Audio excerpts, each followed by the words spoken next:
All right, it's kind of a funny topic.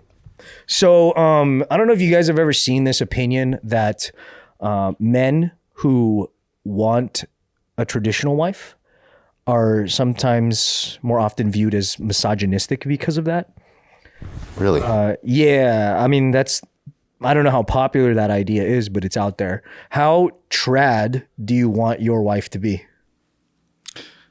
So me and Hannah had this conversation, right? Because like after we got married, she started watching a lot of red pill content. It was the funniest shit ever. I was like, why you are this is not, I don't know. It's so contrast to who she is.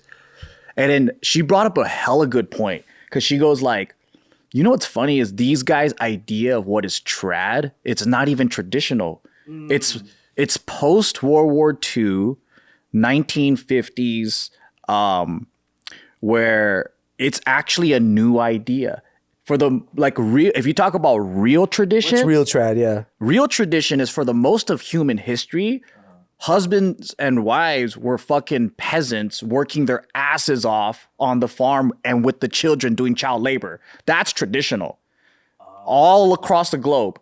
Like real tradition is women were working laboriously, guys were too, you know? That's why guys wanted a big fucking strong Ox of a woman. right, cuz they could plow, you know what I mean? Like they don't want no fragile ass girl.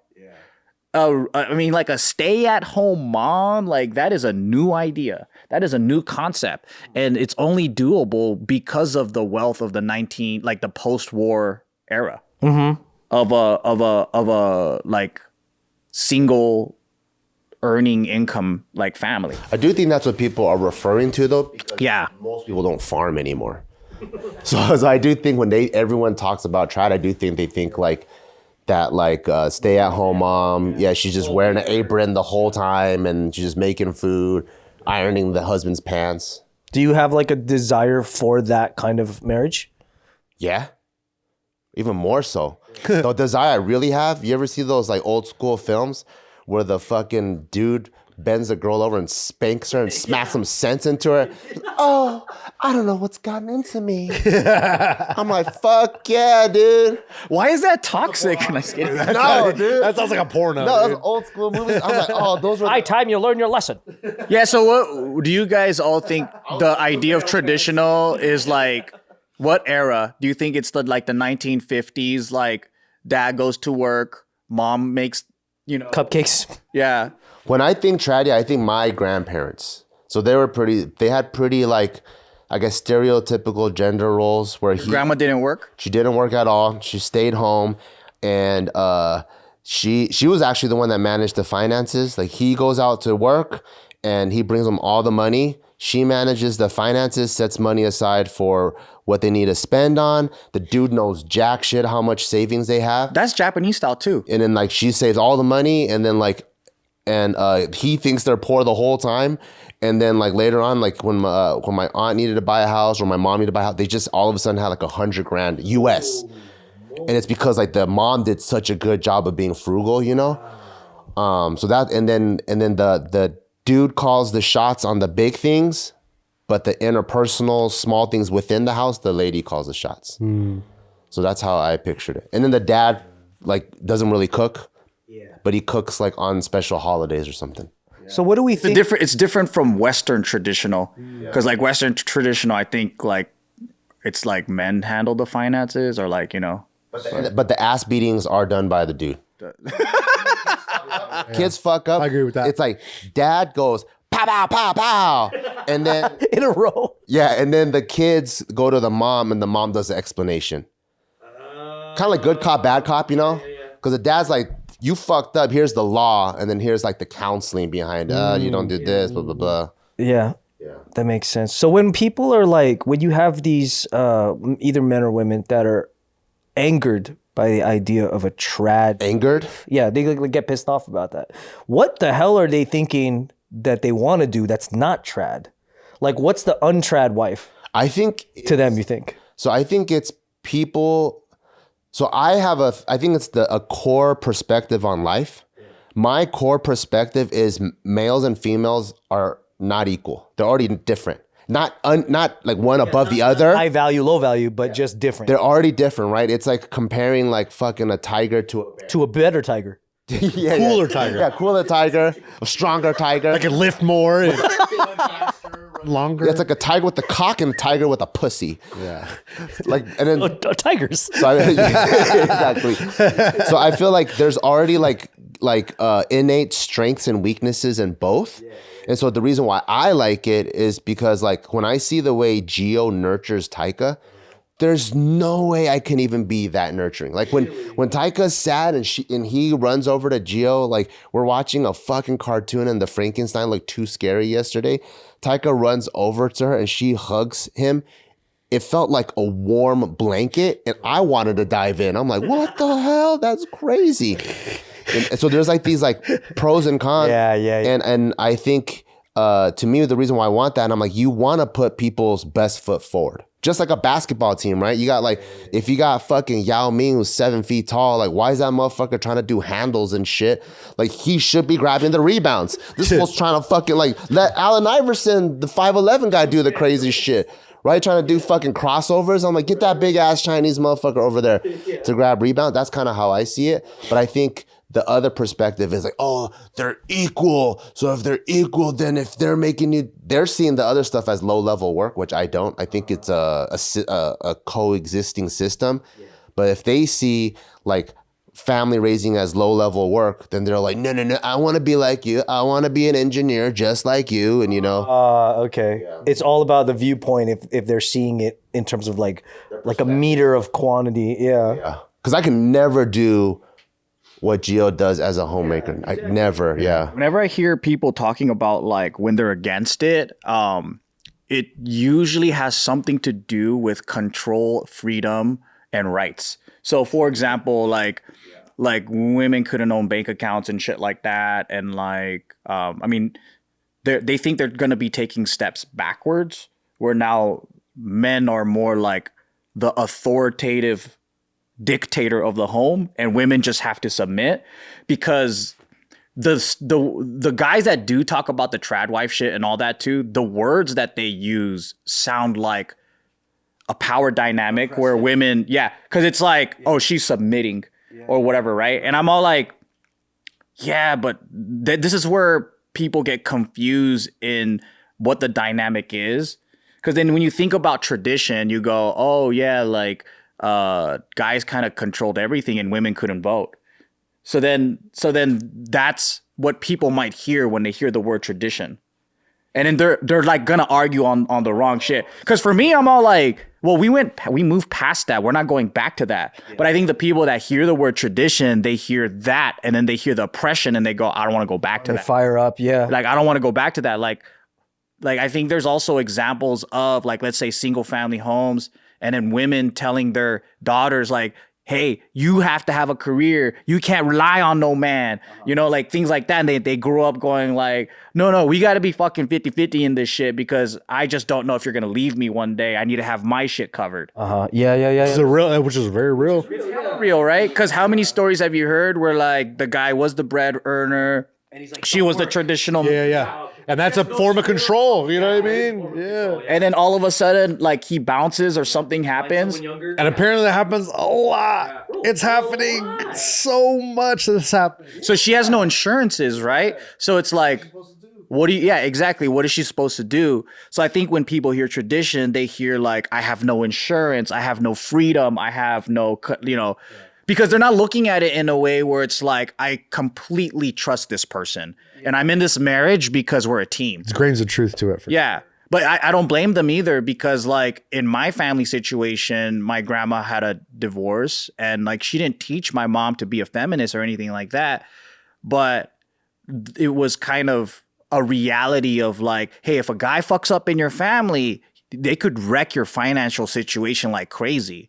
So then she encouraged both of her daughters to go have some type of job or skill, which is like, if you were bred to be a housewife, those skills, your only option is to remarry. Yeah. You don't have, you can have a minimum wage job, but you can't raise children on that.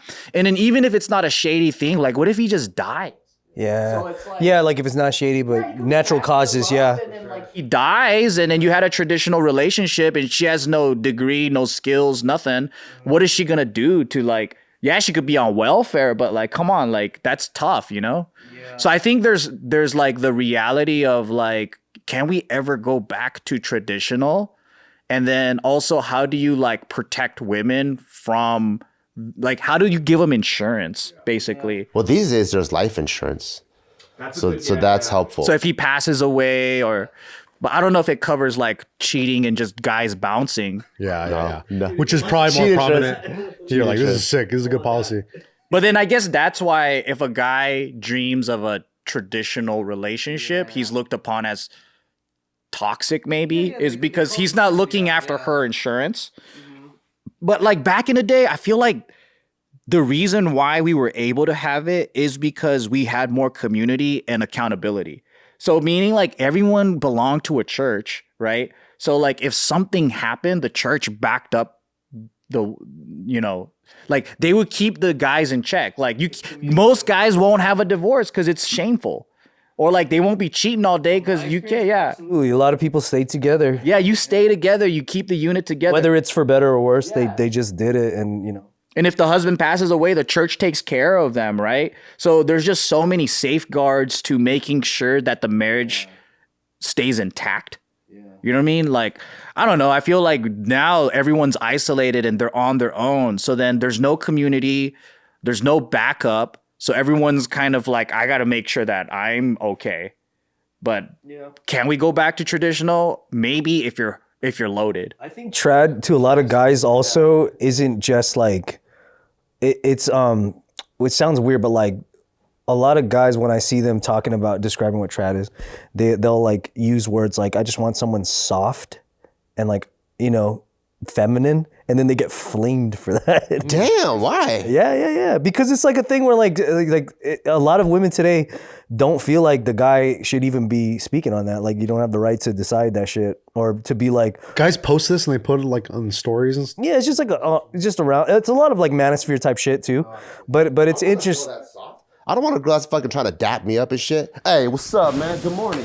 You're like, what's the love of my life, fuck? Bro, that's what I'm saying. Is like I think we're all pretty like we have that in common where it's like it's almost a no-brainer that you want someone that's soft, right? Yeah. But on the other side of that conversation, that's not always seen as like a nice thing to say. That's weird.